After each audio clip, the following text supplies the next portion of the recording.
to read a folk tale. It begins on page 43. When you hear the sound, turn the page. Martina the cockroach is ready to marry. Discover her family's secret for choosing the right husband. Let's begin. Martina the beautiful cockroach, a Cuban folktale, retold by Carmen Agroditi, illustrated by Eugenia Nobati. Martina Josefina Catalina Cucaracha was a beautiful cockroach. She lived in a cozy street lamp in Old Havana with her big, lovable family. Now that Martina was 21 days old, she was ready to give her leg in marriage. The Cucaracha household was crawling with excitement. Every señora in the family had something to offer. Tia Cuca gave her una peineta, a seashell comb. Mamá gave her una mantilla, a lace shawl. But Abuela, her Cuban grandmother, gave her un consejo increíble, some shocking advice. You want me to do what? Martina was aghast. You are a beautiful cockroach, said Abuela. Finding husbands to choose from will be easy. Picking the right one could be tricky. But, stammered Martina, how will spilling coffee on a suitor's shoes help me find a good husband? Her grandmother smiled. It will make him angry. Then you'll know how he will speak to you when he loses his temper. Trust me, Martina, the coffee test never fails. Martina wasn't so sure. Meanwhile, Papa sent El Perico, the parrot, to spread the word. Soon all Havana, from the busy sidewalks of El Prado to El Morro Castle, was abuzz with the news.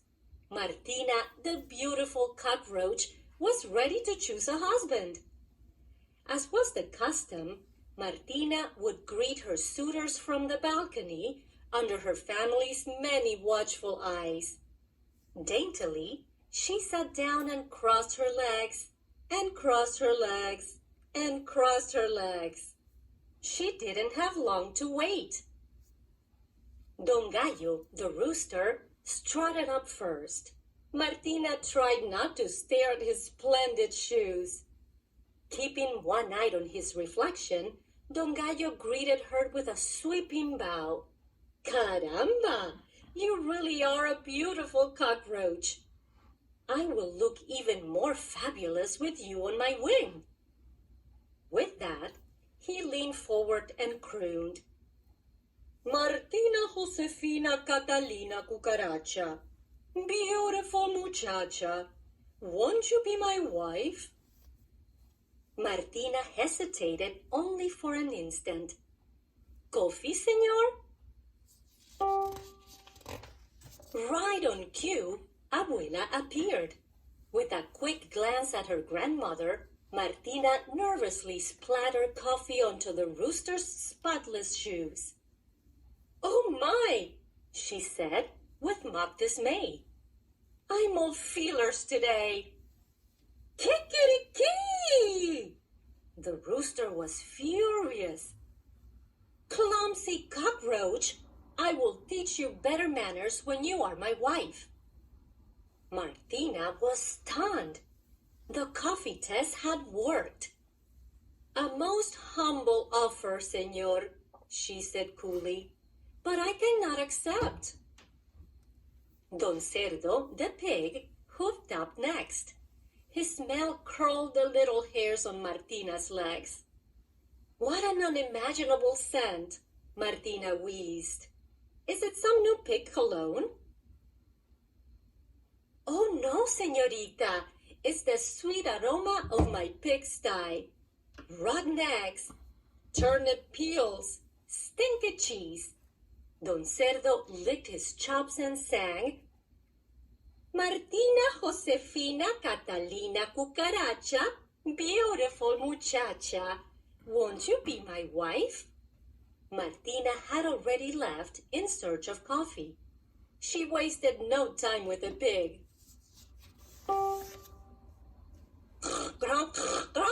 Squealed Don Cerdo as he dabbed at the coffee on his shoes. What a tragedy for my poor loafers! He really is quite a ham, thought Martina. Calm yourself, senor. I'll clean them for you. I'll say you will, he snorted. When you are my wife, there'll be no end to cleaning up after me. Martina rolled her eyes in disbelief. A most charming offer, senor, she said dryly, but I must decline. You are much too boorish for me. The coffee test had saved her from yet another unsuitable suitor. The pig was scarcely out of sight when Don Lagarto, the lizard, crept over the railing. His oily fingers brushed the little cockroach's lovely mantilla.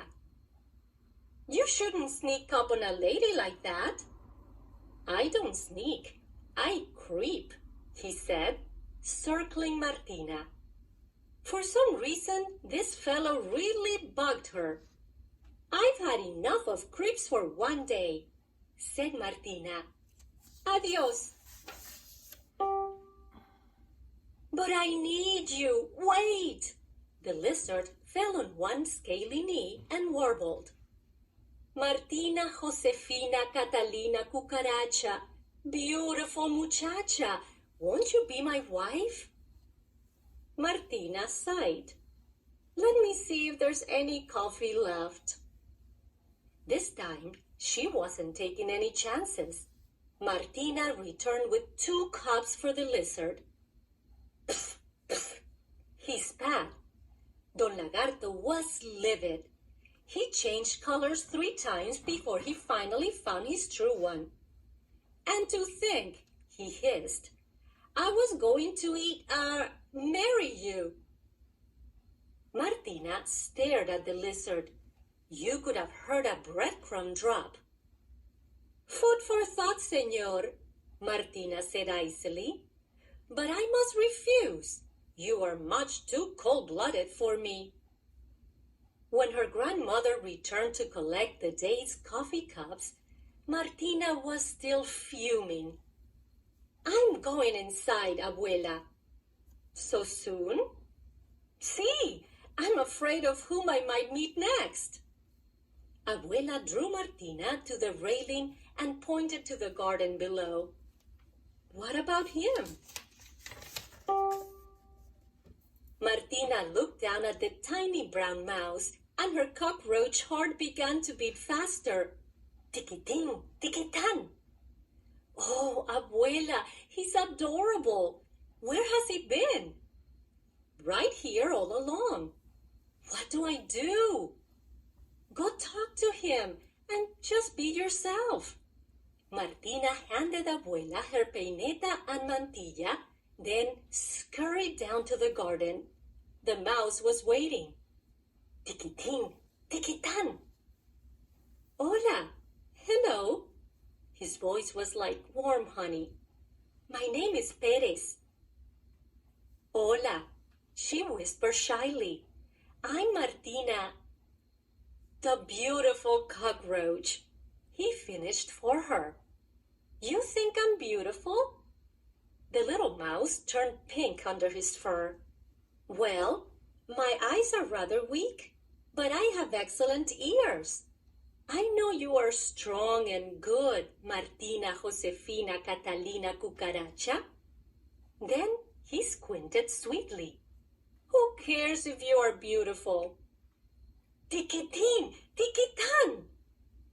Martina, don't forget the coffee. It was abuela. No, thought Martina. No coffee for Perez. Martina Josefina Catalina Cucaracha. See, abuela? Martina knew better than to argue with her Cuban grandmother. With a heavy heart, She reached for the cup, but Perez got there first. Quick as a mouse, he splashed Café Cubano onto Martina's shoes. Now the coffee was on the other foot. Martina was too delighted to be angry. At last, she'd found her perfect match. But she had to ask, "How did you know about the coffee test?" Perez grinned. "Well, mi amor, my love, I too have a Cuban grandmother."